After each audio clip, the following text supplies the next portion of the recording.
ശ്രീരാജ് ശ്രീനിവാസൻ സംവിധാനം ചെയ്ത ഒരു സിനിമ കണ്ടു, പ്രാവിൻകൂട് ഷാപ്പ്. സിനിമ എന്താണ് ചെയ്തു വെച്ചേക്കുന്നത്, എന്തൊക്കെയാണ് കാണിച്ചു കൂട്ടിയേക്കുന്നതെന്ന് വെച്ച് കഴിഞ്ഞാൽ ചുമ്മാ നമ്മൾ എന്തൊക്കെയോ കണ്ടുകൊണ്ടിരിക്കുന്ന ഒരു അവസ്ഥയാണ്. സിനിമയിൽ ഇപ്പോൾ എടുത്തു പറയാനായിട്ട് പറ്റുന്ന ഒരു കാര്യം എന്ന് പറയുന്നത് ക്ലൈമാക്സ് പോർഷൻ മാത്രമാണ്. പ്രാവിൻകൂട് ഷാപ്പിൽ ഉണ്ടാകുന്ന ഒരു കൊലപാതകവും അതുമായിട്ട് ബന്ധപ്പെട്ട അന്വേഷണമാണ് സംഭവം. ഒരു എന്താ പറയുക, ഷാപ്പിൽ കുറച്ച് പേര് കൂടി രാത്രിയിൽ ചീട്ട് കളിക്കുന്നതിനിടയ്ക്ക് ഷാപ്പ് ഓണർ എൻ്റെ ഒരു തൂങ്ങി മരണവും അതുമായിട്ട് ബന്ധപ്പെട്ട അന്വേഷണവും, ആരാണ് കൊന്നത് എന്നുള്ളൊരു അന്വേഷണമാണ്. അന്വേഷിക്കാൻ ബേസിൽ ജോസഫ് എത്തുന്നു. ബേസിൽ ജോസഫിൻ്റെതായ രീതിയിൽ അന്വേഷണം, പുള്ളി 10 മിനിറ്റ് കൊണ്ട് കേസ് തെളിയിക്കുന്ന ടൈപ്പ് ആളാണ്. പക്ഷേ ഇവിടെ ആൾ കുടുങ്ങിപ്പോവും.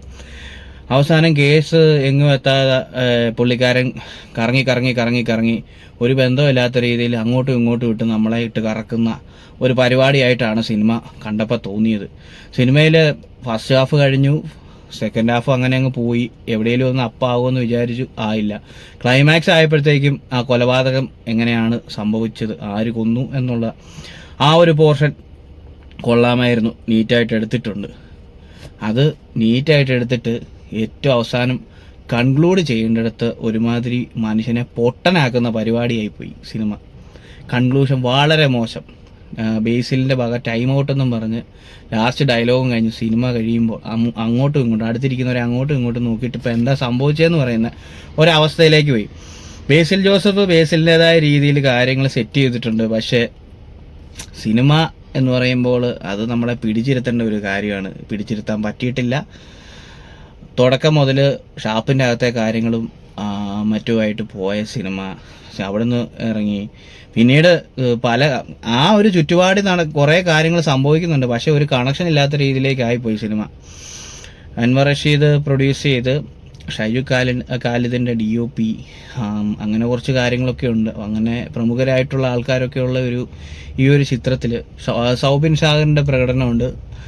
സൗബിൻ്റെ ക്ലൈമാക്സിലേക്ക് ഉള്ള ആ ഒരു പ്രകടനവും കാര്യങ്ങളൊക്കെ കൊള്ളാം. പക്ഷേ എന്നാലും നമുക്ക് ഈ പറയുന്ന സിനിമ കാണുമ്പോൾ നമ്മളെ പിടിച്ചിരുത്തുന്ന രീതിയിലേക്ക് ഒന്നുമില്ലെന്നുള്ളൊരു സാഹചര്യത്തിലേക്ക് ആണ് പോയത്. തുടക്കം മുതൽ ഞാൻ ആദ്യം പറഞ്ഞ പോലെ തന്നെ ഷാപ്പിൻ്റെ പരിസരവും അവിടെ കുറച്ച് ആൾക്കാരും അവിടെ നടന്ന ഒരു ആത്മഹത്യ, അത് പിന്നീട് അത് കൊലപാതകമാണെന്ന് മനസ്സിലാക്കുന്നു, ആര് കൊന്നു എന്നുള്ളതാണ്. പക്ഷേ ഇത് ശരിക്കും പറഞ്ഞു കഴിഞ്ഞാൽ എന്താ പറയുക, ആ ഒരു ക്ലൈമാക്സിൻ്റെ ആ ഒരു പോർഷൻ കുറച്ച് ഭാഗം ആദ്യം മനസ്സിൽ കണ്ടുപിടിച്ച് ആ ഒരു എന്താ പറയുക, മർഡർ നടത്തിയ രീതി കാര്യങ്ങളൊക്കെ സെറ്റ് ചെയ്തതിന് ശേഷം ബാക്കി എന്തൊക്കെയോ കാണിച്ചു കൂട്ടാം എന്നുള്ളൊരവസ്ഥയിൽ ചെയ്ത ഒരു പരിപാടി പോയി. എന്തൊക്കെയോ കാണിച്ചു കൂട്ടാമെന്നല്ല, അവർ വിചാരിച്ച രീതിയിൽ കൈ നിന്നില്ല എന്ന് തോന്നുന്നു. സിനിമ തൃപ്തികരമല്ലായിരുന്നു. അപ്പം ബേസിൽ ഇത്രയും നല്ല സിനിമകളൊക്കെ ചെയ്തു വന്നതിന് ശേഷം ഇപ്പോൾ വന്ന ഈ ഒരു സിനിമ നമ്മളെ നിരാശരാക്കിയിട്ടുണ്ട്. ഇനിയിപ്പോൾ നമുക്ക് അദ്ദേഹത്തിൻ്റെ വരുന്ന സിനിമകൾ നമുക്ക് കാണാം. അദ്ദേഹത്തിൻ്റെ അഭിനയം ഒക്കെ കുഴപ്പമില്ല. പക്ഷേ ഇതിൻ്റെ അകത്ത് കുറച്ച് നമുക്ക് കല്ലുകടിയായിട്ട് തോന്നുന്ന കുറച്ച് സീനുകളൊക്കെ ഉണ്ട് കേട്ടോ, പറയാതിരിക്കാൻ വയ്യ. അപ്പോൾ പ്രാവിൻകൂട് ഷാപ്പ് എനിക്ക് ഒരു ആവറേജ് എന്ന് പറയാം. അല്ലെങ്കിൽ സിനിമ കണ്ടിട്ട് നിരാശയാണ് തോന്നിയത്. അത് എന്താ പറയുക, അത്രയ്ക്ക് അങ്ങോട്ട് പോരാ സിനിമ.